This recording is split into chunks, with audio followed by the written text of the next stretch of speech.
सभी अपनी माओ के बच्चे हैं।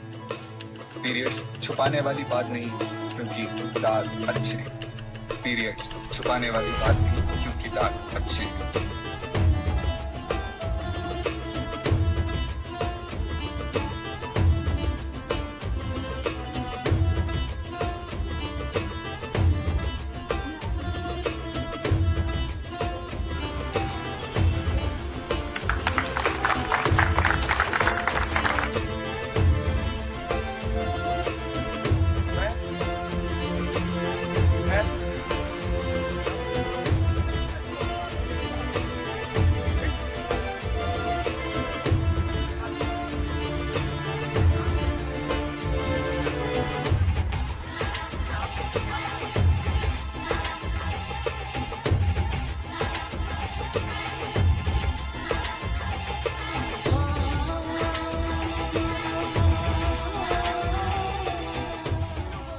जगहों में पहले सा आराम नहीं, जबरदस्ती के जय श्री राम में सब है बस राम नहीं।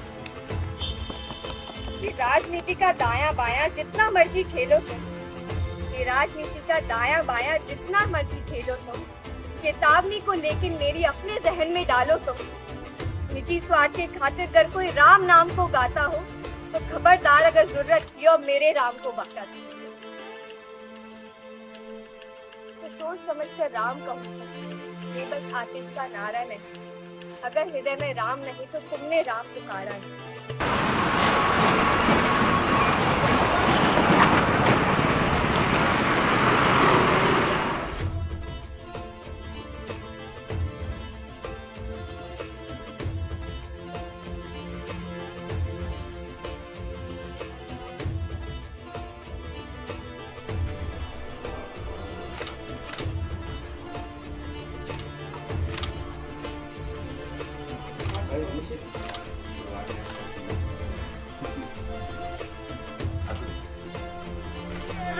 का जीवन कोई दायो और मैया जानी धर्म की तो शीश भक चरणन में नायो।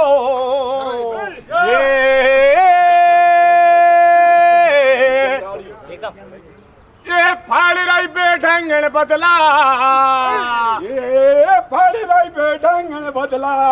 और देख कमर को, और देख कमर को रूप लगा दियो।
कमर कहूँ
सौ मेरे प्रीत क्यों कागज का चल गया नोट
शक्ति को वो तार राम जाने शक्ति को वो तार बालोली न्यू हाथ मर तेजल सोल तड़ी तलवार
Hey!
मुझे पता है कि तुम पंजाबी मीडियम में पढ़ी हो, okay, but please get this once and for all, पक्ष हम हैं, वो विपक्ष हैगा, समझे? उसकी कोई गल नहीं सुननी है, ओके? और यार तुम क्या मुझे ऐसे ही छोड़ के चली जाओगी, अकेला छोड़ के? मैंने तो साला किसी को 8वां वचन में नहीं दे रखा।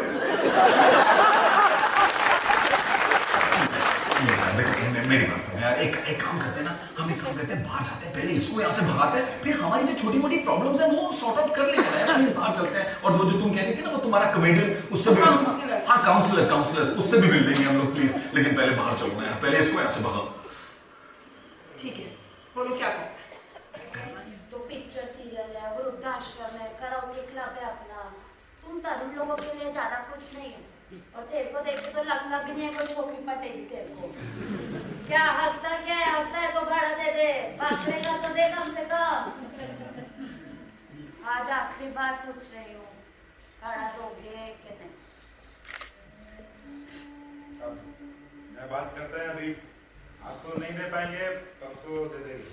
परसों दे देंगे? क्या दोगे रे तुम? कहाँ से दोगे रे तुम? क्या है तुम लोग के पास? तो मैं तो ऐसे कुछ भी बोलती हूँ। ध्यान रख, फैक्ट्री में टाइम पे जाया कर और खाना पीना खाया कर। तो टेंशन ना को, मैं तो कुछ भी बोलती रहती है ऐसे ही। पागल है मैं, तो कुछ भी बोलती रहती। ज्यादा पीछे पीछे मत होया कर। आप अभी थोड़ी देर पहले वहाँ रेस्टोरेंट में हमारी पीछे वाली टेबल पे बैठे थे ना? बिल्कुल सही पहचाना, वो बैठा। Oh my God, I'm really sorry bro, I'm really sorry. मैं मानता हूँ कि वहाँ मैं अपने लंच पर सबका मूड स्पॉइल कर दिया। See, but you have to appreciate the fact कि जैसे ही आउट ऑफ कंट्रोल हुई, मैं इन्हें लेकर घर आ गया। लेकिन ब्रो आप भी कुछ कमाल नहीं कर रहे हैं, मतलब पीछे आप हमारे घर ही आ गए यार। छोड़ो ना यार, बात को खत्म करो। महाराज देखेंगे जब अपनी ही जमीन होगी और अपना आसमां होगा। कौन हो तुम? ये गुमनाम शायर का शेर। मैंने पूछा कौन हो तुम? आज 1965 चल रहा है, सफदरजंग अस्पताल दिल्ली की इस इमारत में बैठकर मुझे याद आ रहा है कि ये शेर आज से 40 साल पहले जब्त कर लिया गया था लाहौर में। तुम लाहौर में थे? मैं कानपुर में था, मैं आगरा में था, मैं पटना में था, मैं कलकत्ता में था, मैं दिल्ली में था और मैं लाहौर में भी था। इस वक्त की बात कर रहे हैं, सन 1919 13 अप्रैल की, जिस दिन हिंदुस्तान के इतिहास में सबसे खूनी बैसाखी मनी थी, जिस दिन बाप चीखा था, जिस दिन बच्चा चिल्लाया था, जिस दिन लाहौर के लायलपुर जिले के गांव बंगा में अपनी कटी हुई फसल को देखकर एक मां बिफर कर बोली, My husband! He looks so ill. He is so unhappy. Poor old man. He stayed at home. And you? Yes, so. And you? A bullet right through my chest. Oh. I'm sorry, I'm not a very high-class dead body. Oh no, but I mean, if you only would use such crude words, it's a little disgusting. And after all, what does it mean? You know it very well that we have all ever been so much alive as we are right. उसे इतना मजबूत बना दिया कि आगे चलकर उसने इतिहास को दिशा निर्देशन देना शुरू कर दिया।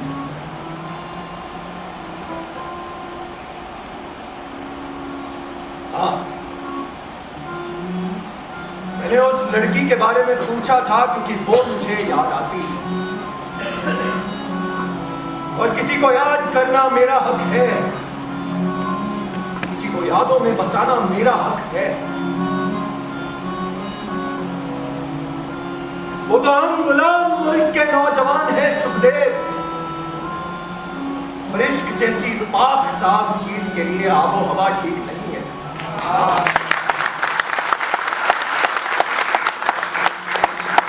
वरना अगले जन्म में यकीनन मैं अपनी प्रेमिका को आगोश में लेकर उसके कंधे से सिर टिकाना चाहूंगा।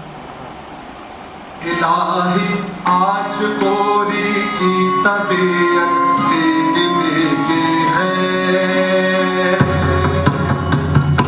इलाही आज उसकी भी जरूरत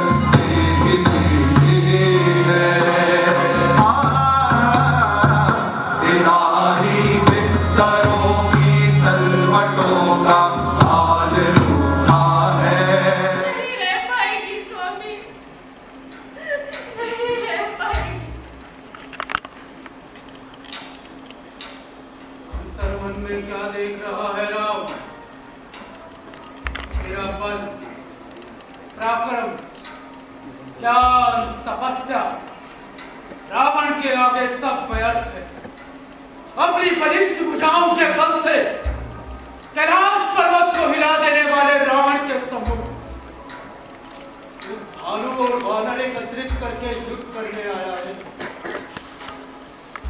सीता को मुक्त कराना चाहता है। इतना प्रेम करता है अपनी जीवन संगनी से। मैं भावुक हो गया यार। जा, मुक्त करता हूं मैं सीता को सभी कष्टों से सदा के लिए। श्री राम की आंखों में अश्रु, अश्रु? ये क्या? मेरे प्रभु की आंखों में अश्रु, मुख पर व्याकुलता। जिसने ये दुस्साहस किया, मेरे प्रभु के मुख की आभा को खंडित। यदि मेरे स्वामी दुखी है, सब घोड़े बेच के सो रहे होंगे। पता नहीं सो गए हैं, पर एक काम करते हैं, अब हम लोग ज्यादा देर यहाँ नहीं रुकेंगे, हम कहीं और चलते हैं। क्यों? यहाँ अच्छा चलो लग ना, रहा है। please। नहीं, यही रहते हैं, अच्छा तो है। फिर यही रह जाए। ठीक है, आप लोग जाइए। नहीं, आप यहाँ बैठिए आसमान में और मैं आपके चरणों में यहाँ बैठा। ओके। तो बताइए जी अब तो आपकी ये नई ड्रेस पूरी दुनिया ने देख ली, जी, कैसा लग रहा है आपको? अच्छा लग रहा है। आज मैं श्री नरेश चंद्र शर्मा, निवासी कोटा राजस्थान, निष्ठा पूर्वक निभाऊ हूँ। चले राव राजा राम सिंह।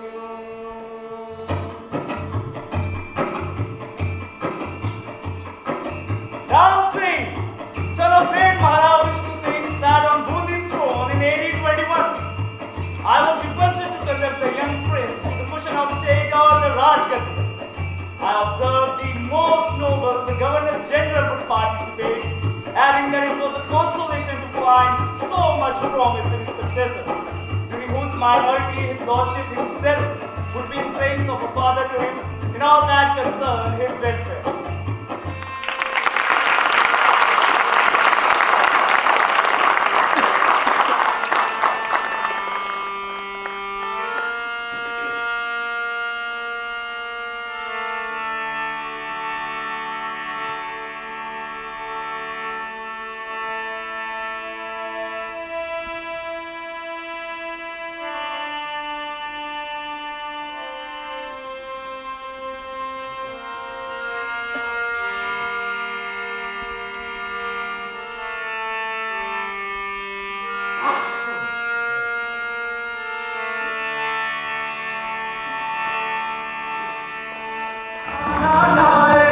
क्या कहूँ किसी से मैं तो, क्या कहूँ कहा ना जाए, क्या कहूँ किसी से मैं तो, क्या कहूँ कहा ना जाए।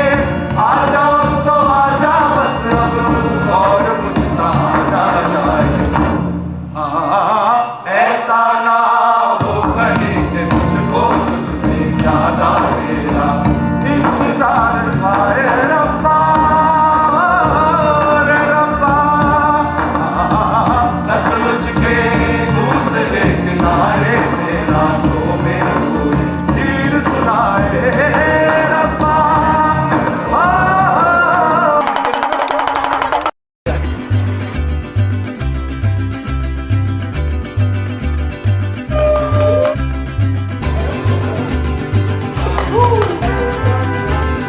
ऐसे नाटक आप करते रहिए।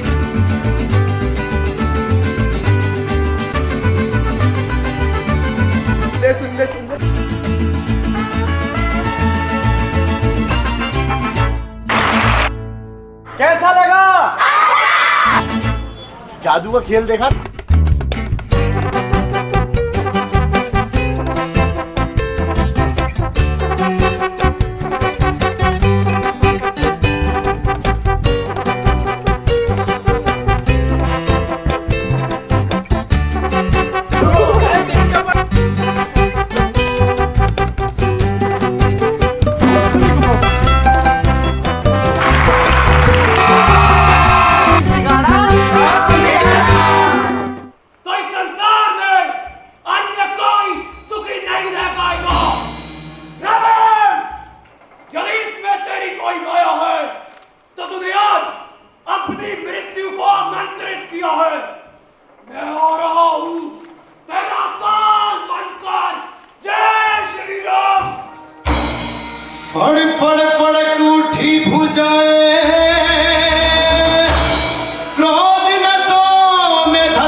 कभी खींच कर ही रहते हैं इतिहासों में लीक। इसके पिता सूर्यदेव माता कुंती सती कुमारी, उसका पलना हुई धार पर बहती हुई पिटारी। सूत वंश में पला चखा भी नहीं जननी का शीर, निकला कर्ण सभी युवकों में तब भी अद्भुत वीर। मन से समझ शूर, मन से भावुक, स्वभाव से काली, जाति गोत्र का नहीं शील का पौरुष का अभिमान। ज्ञान ज्ञान शास्त्र शास्त्र का कर सम्यक अभ्यास, अपने गुण का किया करने आप स्वयं स्वीकार। पटल में छुपा की तुरंत कब तक रह सकता है? युग की अवहेलना शूरमा कब तक सह सकता है? बाजार समय एक दिन आखिर उठी जवानी जान, फूट पड़ी सबके सबक और उसकी पहलियां। भूमि में अर्जुन था जब समारोह का माले, मेरा वीर भीतर से सहसा मन चला संसादे। कहना हुआ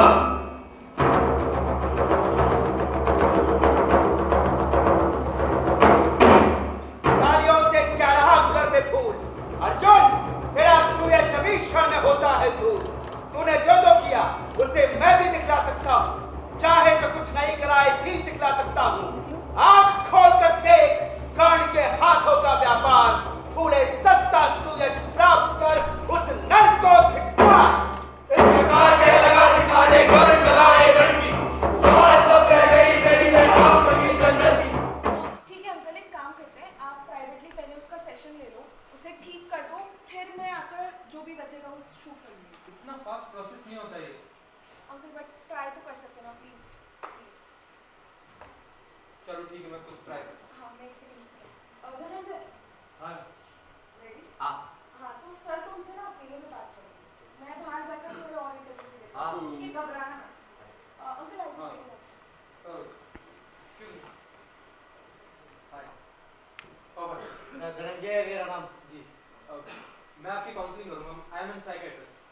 तो अपने को काउंसलिंग स्टार्ट करने के लिए सबसे पहले एक रूम चाहिए, उसमें आप और मैं हो, थोड़ी प्राइवेसी हो, समझ रहे हो? क्या क्या सर, आपको यहाँ थोड़ी मिलेगी कोई प्राइवेसी? प्राइवेसी का इशू नहीं, दो लोग यहाँ बैठे हैं, इट्स अनएथिकल।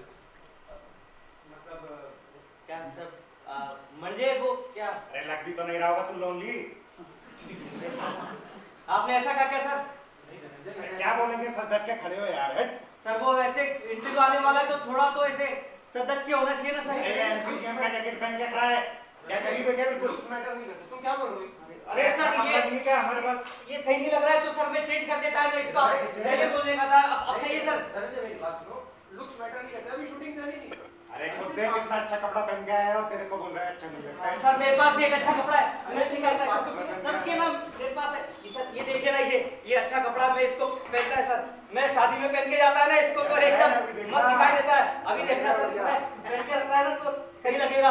ये ऐसे बोलता है कि वाह क्या दिखाई देता है तू धनंजय, इसको जब पहन के आता है ये सही है ना सर? ये ठीक है, ये शादी में आबरू का पास देखे कौन करता है, सुना है आज मकतल में हमारा इम्तिहान होगा, सुना है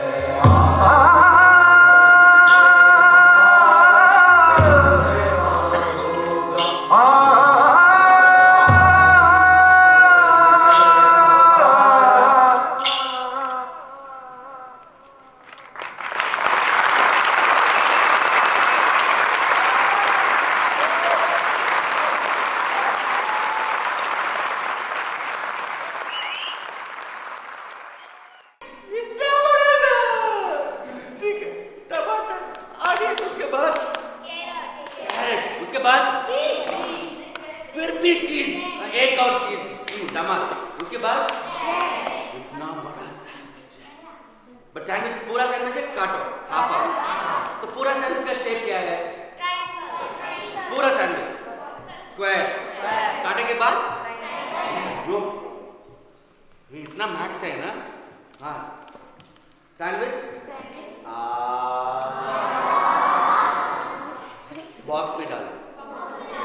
बॉक्स कौन सा कलर है? Red box. बॉक्स बैग, तो अंदर क्या क्या है? पानी, लंच बॉक्स, ठीक है। बैग क्लोज करो। ये कौन सा बैग है? फोन करे जा रही है, पूछ रही है पैसे कहाँ पर रखे, तो क्या बोलूं उसको? मेरा घर यहाँ नहीं है, यहाँ से अगर ट्रेन में जाऊंगा तो 3 घंटे लगते। नहीं देने थे पैसे तो एक बार बोल देना था कि नहीं देने पैसे, तो 4 दिन क्यों बर्बाद किए? मैं घर चला जाता।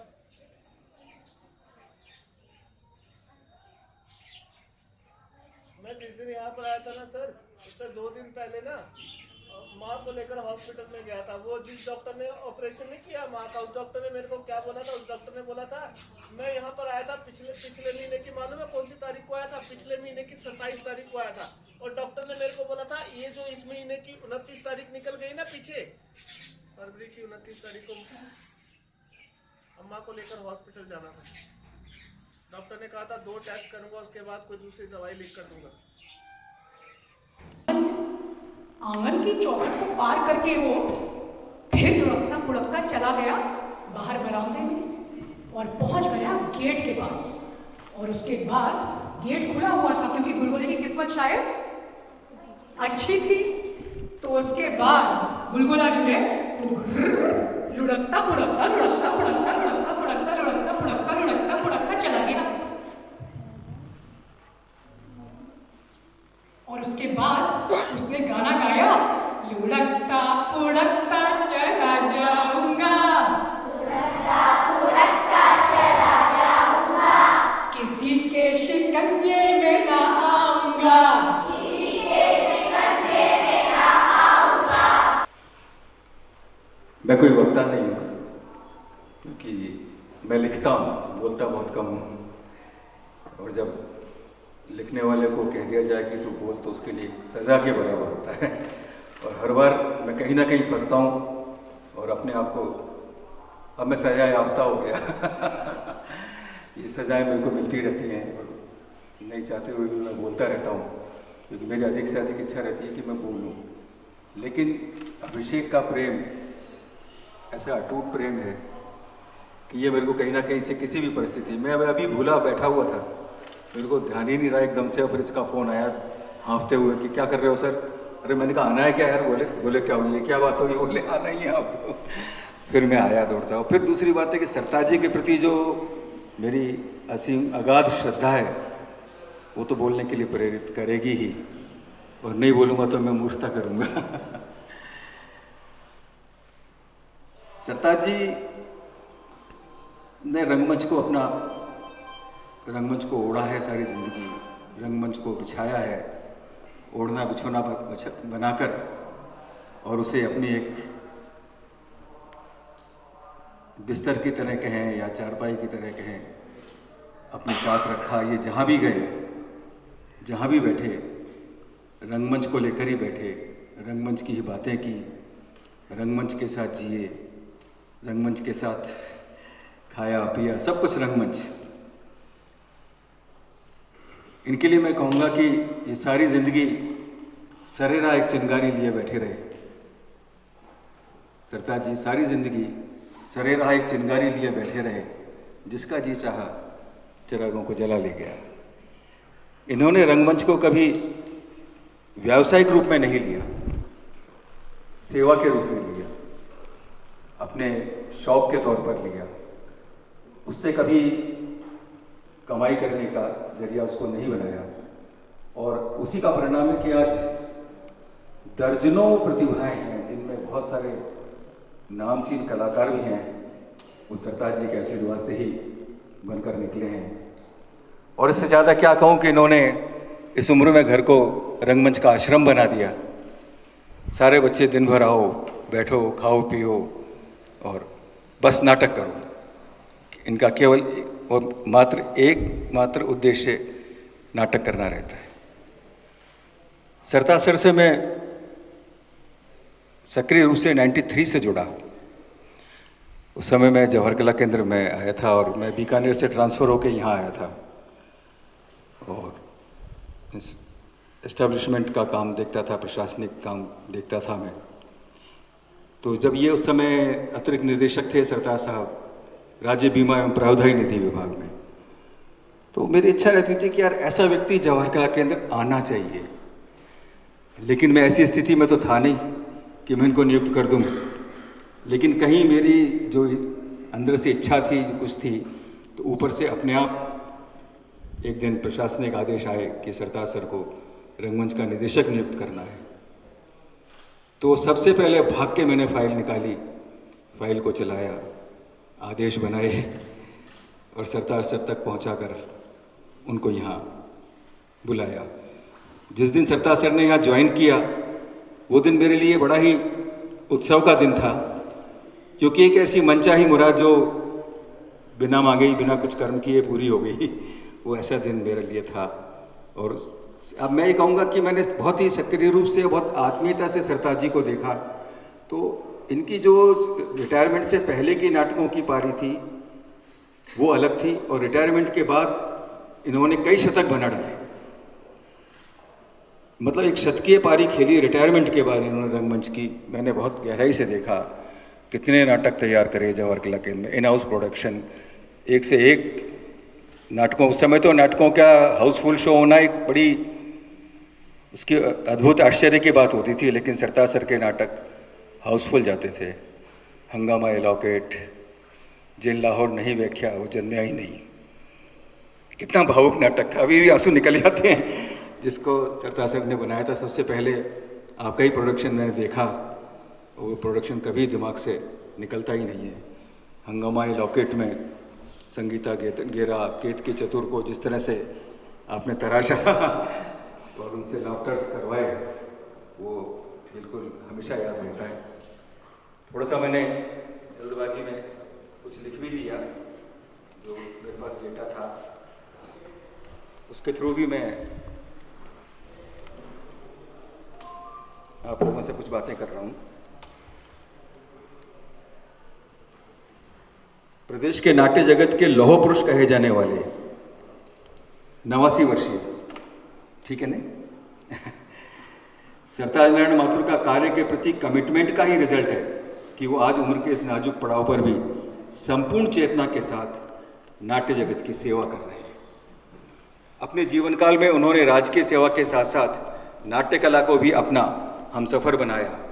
रंगमंच के प्रति ये उनकी अदम्य लालसा का ही परिणाम है कि वो 57 नाटकों में, शायद ज़्यादा हो गए हैं सत्ता, मतलब हमसे कहेंगे कि 60 से भी अधिक नाटकों में विभिन्न भूमिकाएं निभाने वाले और 75 से अधिक नाटकों का निर्देशन करने वाले, 70 नाटकों का 10 नाटकों का लेखन करने, अब तो ज़्यादा हो गए, अब 23। हाँ, हिंदी, अंग्रेजी, राजस्थानी और पंजाबी भाषा में अनेक नाटकों का रूपांतरण करने के बाद भी रंगमंच पर सतत क्रियाशील हैं।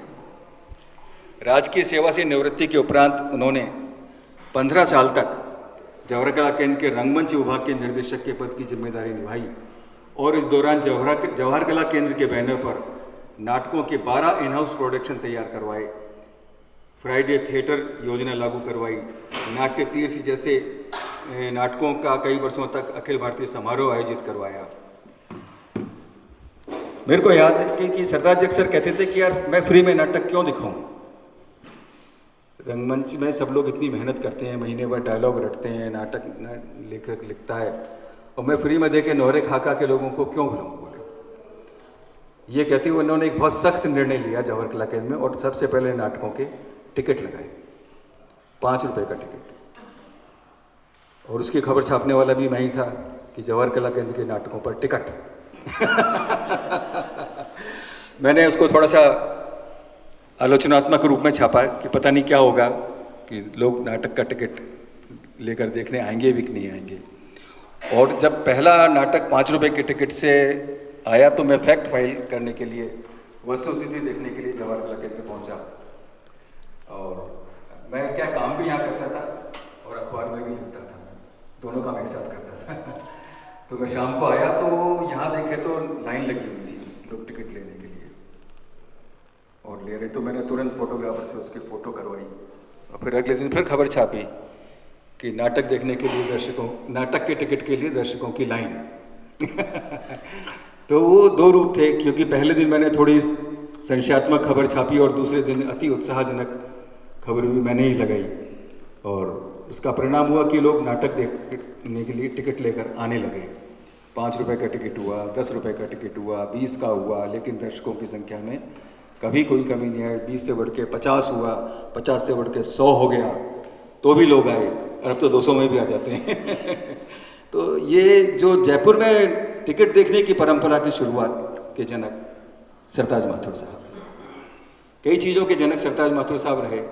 लेट नाइट थिएटर, लोग कहते था कि लेट नाइट कौन नाटक देखने आएगा। सरताज सर का मानना था कि नहीं, जो लोग नौकरी करते हैं, अपने काम धंधे से छूटते हैं, तो वो लेट नाइट थिएटर देखेंगे। और अंग्रेज़ी नाटक भी सर ने तैयार करवाए और लेट नाइट थिएटर की परंपरा शुरू करी, तो लोग रात को 9 बजे भी नाटक देखने आए, टिकट लिया और हाउसफुल। तो इस तरह की बातें हैं जो रोंगटे खड़े करती हैं कि ऐसी ऐसी परंपराएं अपनी शुरू करी। आज जो जवाहर कला केंद्र का चिल्ड्रंस थिएटर अपनी पूरी ऊंचाई पर है, पूरी चमक पर है, लोगों के आकर्षण का केंद्र है और भारी भीड़ लगती है, उसकी शुरुआत भी सरताज सर ने करवाई। और ये सब लोग जो खड़े हैं, अभिषेक वगैरह, ये सब उस चिल्ड्रंस थिएटर के ही प्रोडक्शन हैं और आज रंगमंच के क्षेत्र में बहुत बेहतरीन काम कर रहे हैं। तो रंगमंच की ऐसी विभूति को मैं शत शत नमन करता हूँ और ईश्वर से कामना करता हूँ कि जिस तरह से नाटकों में शतक लगाया, उसी तरह अपनी ज़िंदगी के मंच पर भी आप शतक लगाएं।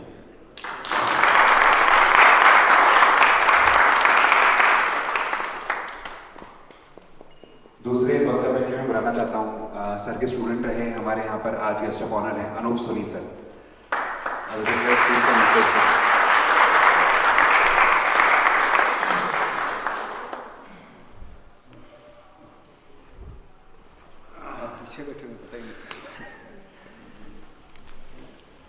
सभी को नमस्कार।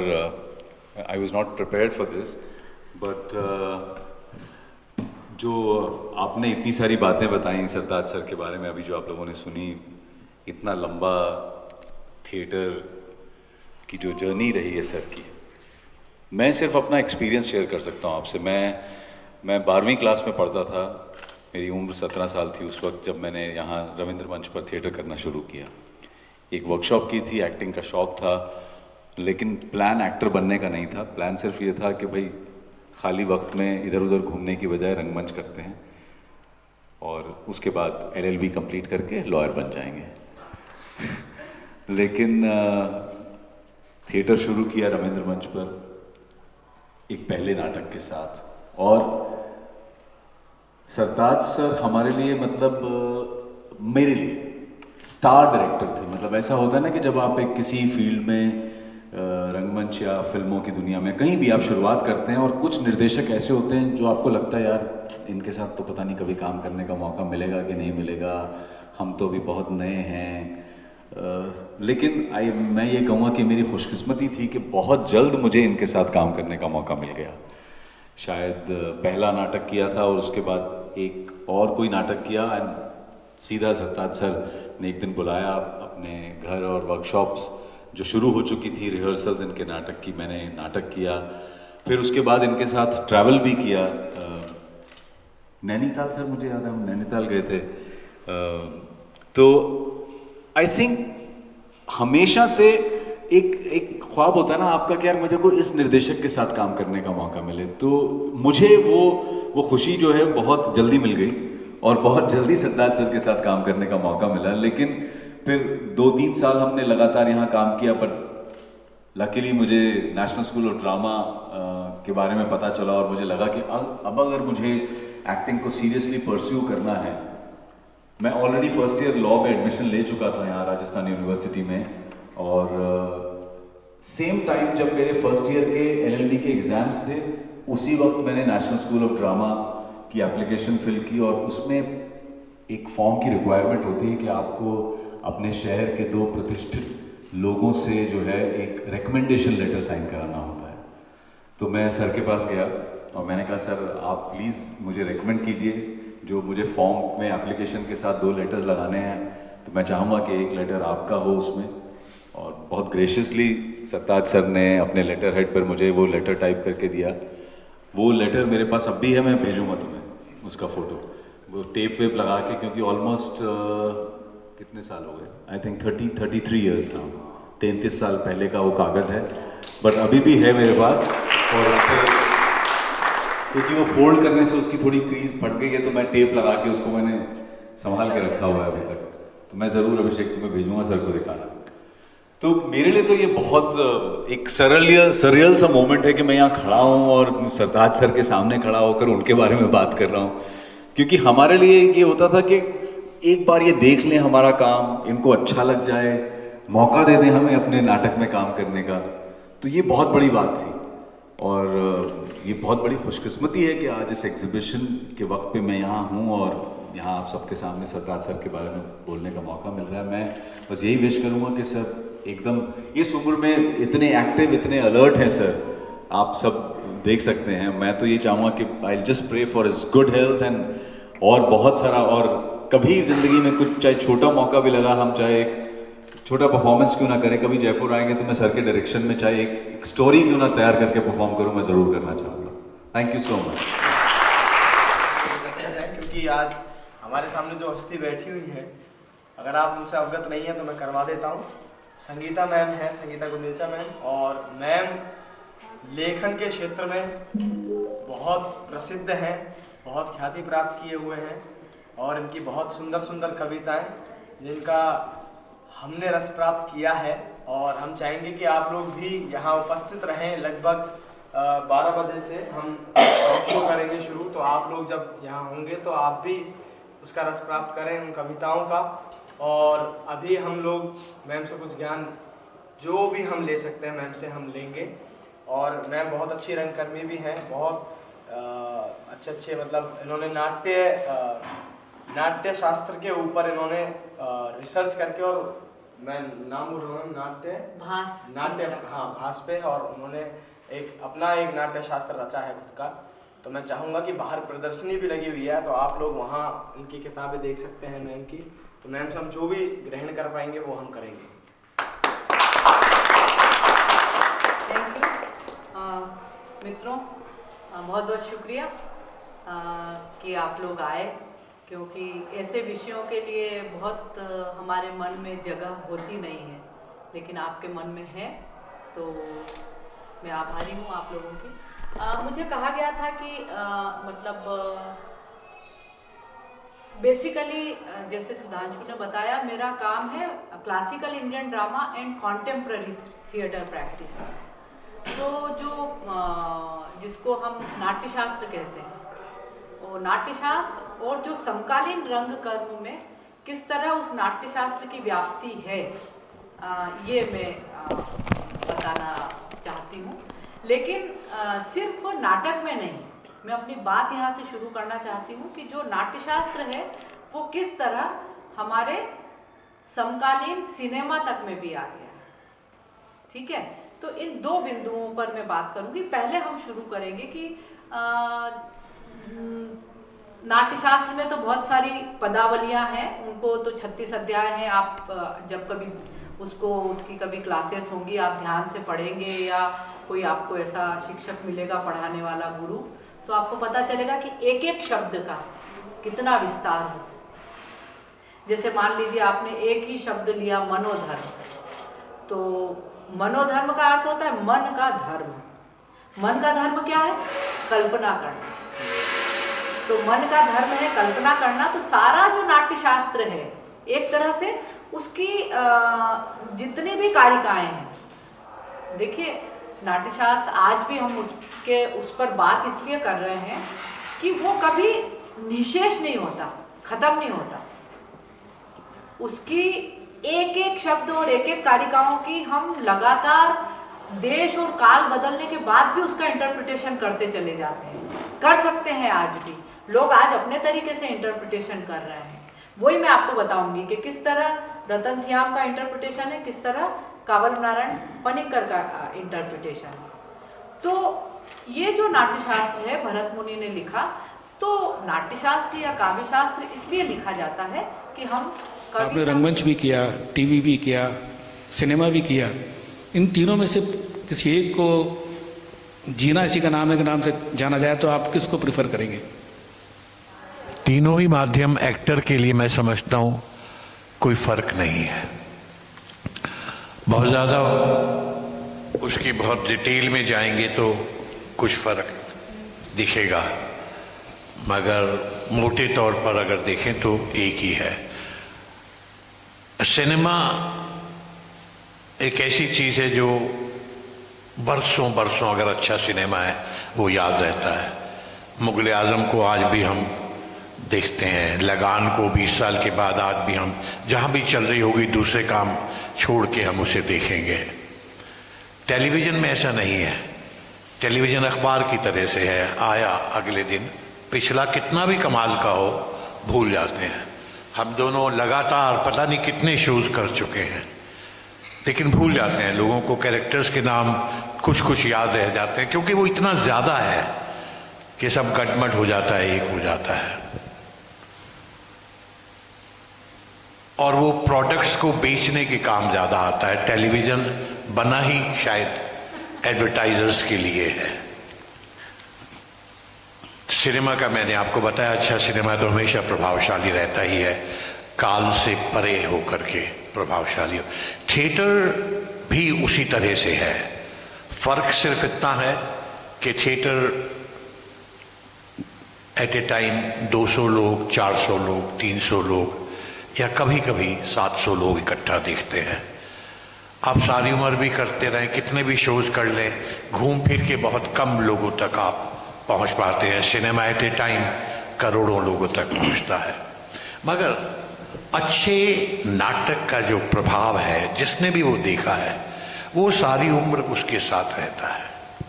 प्लस एक्टर के लिए नाटक जितनी शायद सेटिस्फेक्शन काम को लेकर के दूसरे किसी माध्यम में नहीं है।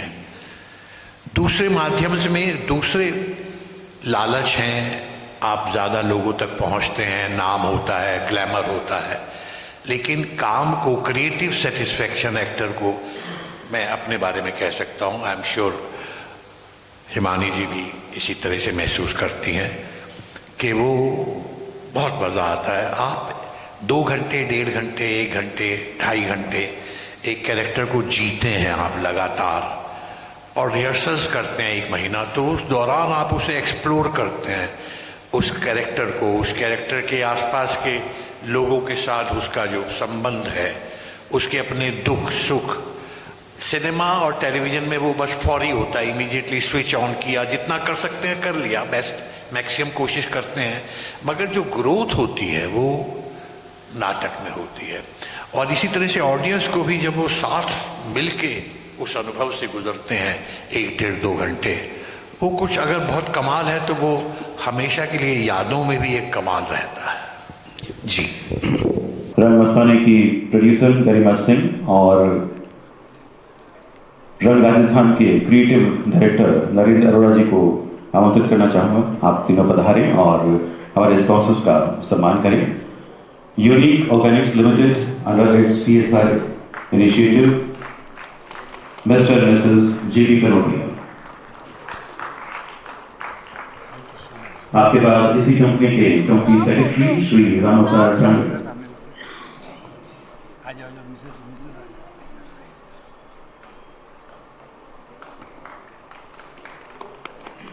हाँ, तालियां बजाने में कंजूसी मत करिए। दर्शकों का ये बहुत आसान और बहुत बड़ा काम है। श्री रामोकार चांद, company secretary, unique Organics limited.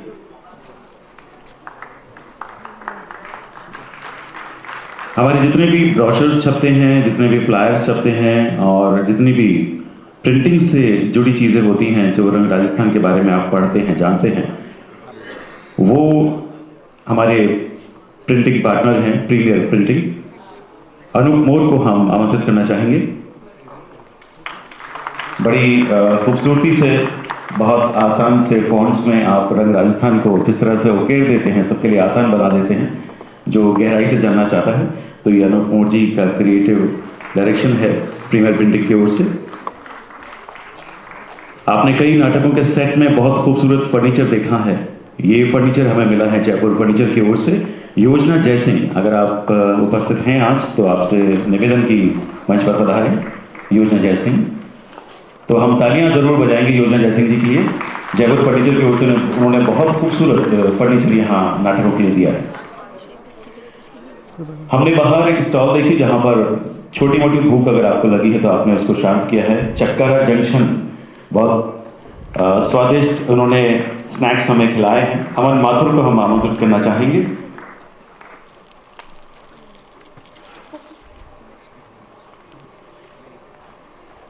जितनी भी ट्रॉफीज हम यहाँ पर दे रहे हैं, ये खूबसूरत ट्रॉफी डिजाइन की है गोल्डन डिवाइन क्रिएशन ने। हम गोल्डन डिवाइन क्रिएशन के अतिशय जैन को आमंत्रित करना चाहेंगे। आप पधारें मंच पर। श्री अतिशय Jain from golden divine creation. थोड़ा वो कर दो ना, C2 का इवन कर दो।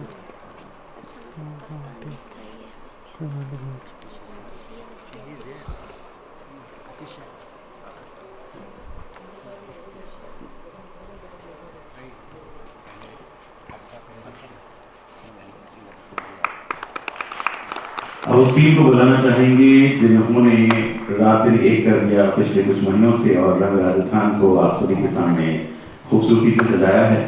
रंग राजस्थान की पूरी टीम के जो जितने भी वॉलंटियर्स हैं, अलग अलग ग्रुप उन्होंने संभाले हैं, उन सभी टीम को हम मेंबर्स के यहाँ बुलाना चाहेंगे। अतिशय जैन और JB कनोडिया साहब की ओर से उन्हें सम्मानित किया जाएगा। पहले चलते हैं PR की टीम, धनराज दाधीच। रंग मसाले ग्रुप की ये टीम है, आपकी तालियां बजती रहनी चाहिए। सभी वॉलंटियर्स यहाँ आएंगे। धनराज दाधीच PR टीम की ओर से। टेक्निकल टीम से बुलाते हैं ललित बिष्ट, देव कुमार, अनमोल त्यागी, दीपक सैनी और प्रवीण लश्कर। टेक्निकल टीम ललित बिष्ट, देव कुमार, अनमोल त्यागी, दीपक सैनी और प्रवीण लश्कर। हाउस टीम के सदस्य हैं दीप्ति सेठी,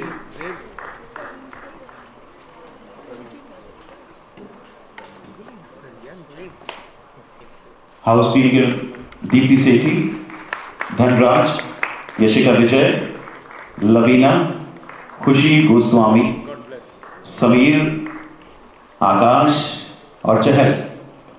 सभी वॉलंटियर्स यहाँ पर हैं, काम में लगे हुए आप लोग, लेकिन अगर आवाज़ सुन रहे हैं तो आइए। ये वो समय है जब पूरे दर्शक जितने मौजूद हैं वो आप सभी से मिल सकते हैं। हाउस टीम दीप्ति सेठी, धनराज, यशिका विजय, लवीना, खुशी गोस्वामी, समीर, आकाश, चहल। सभी वॉलंटियर्स आ जाइए प्लीज कृपया मंच पर। एग्जीबिशन टीम की ओर से अनुश्री। आगे चलते हैं हम बैक स्टेज टीम में लखन कुमार, विवेक जाखड़, सुमित सिलन और Faizan Khan. Social media team के दिव्यांश शिवनानी और Shikha Saxena. Creative videography and photography अब तक हमारे लिए जो संजोया है जिन्होंने, रील ट्रिप प्रोडक्शन की टीम है अंकित रावत और कोमल रावत। फाइनेंस हेड और stage play curator Sudhanshu Shukla. PR team के 2 और मेंबर्स उज्जवल उपमन और खुशबू बसंतानी। हॉस्पिटैलिटी में ऋषभ मुदगल, उत्सव अत्री और निखिल जैन। जिस हाउस टीम से आप मिले जिनके नाम आपने सुने, उस हाउस टीम के incharge Kashish Bhatia. Technical team के incharge Amit Chaudhary. Back stage and decor Sawan Kumar Jangid. Exhibition curator Rajesh Kumar Jisoni और सावन कुमार जांगिड़।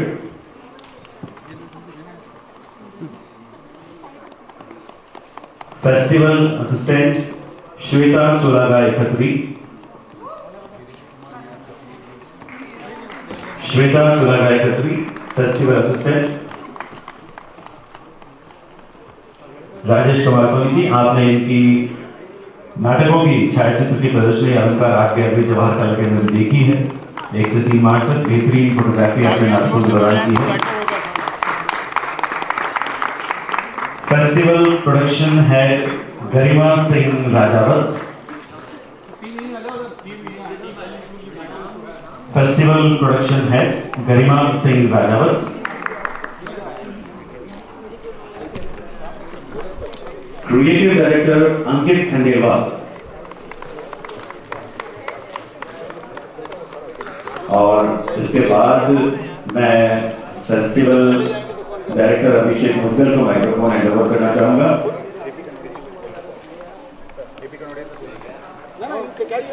ये जो राजस्थान हुआ है, जेबी कनौजिया साहब बड़े दिल से जुड़े हैं, कुछ शब्दों में आपसे कुछ कहना चाहेंगे।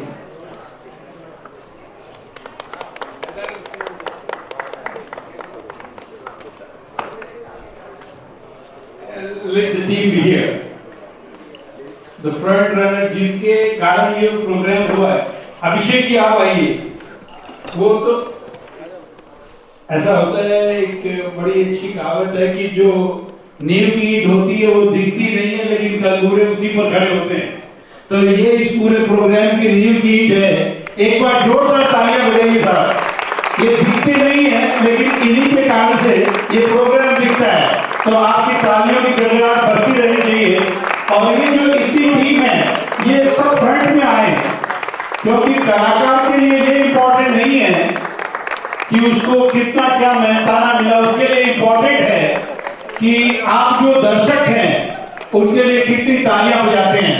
तो मैं चाहूंगा कि सारे के सारे दर्शक, ये जो कला के प्रेमी हैं और कला आपको दिखाने के लिए 8 दिन से साल भर से मेहनत करते रहते हैं, इनके लिए एक स्टैंडिंग ओवेशन तो बनता है साहब। जोरदार सबके लिए एक बार, और आप सब भी अपने लिए तालियां बजाइए। That is great. और हम ये उम्मीद करते हैं कि आने वाले साल के अंदर में प्रोग्राम इससे भी और बेहतर होगा और हम नई नई चीजें लेकर के आएंगे। हम उम्मीद ज्यादा करते हैं, लेकिन हमें उम्मीद में नाराज नहीं करेंगे अभिषेक जी, और इससे काफी बेटर लेकर के आएंगे। आपकी पूरी टीम को तहे दिल से हम शुक्रिया अदा करते हैं और एक वादा करते हैं कि कभी भी आपको किसी सपोर्ट की जरूरत हो, कभी भी किसी सपोर्ट की जरूरत हो, you approach us because we believe in promoting the arts and theatre. So thank you very much Rang Mastana और इसी तरह आगे करते रहिए। ये टीम बढ़ती रहे और सब एनर्जेटिक और इनोवेटिव आदमी इसमें आते रहे, और रंग मस्ताने सिर्फ जयपुर में नहीं, पूरे इंडिया के अंदर भी एक मस्ताना नाम हो। इसी टीम के साथ में हम इस आगे पार्टी को लेके चलते हैं। थैंक यू सो मच रंग मस्ताने टीम। Thank you sir.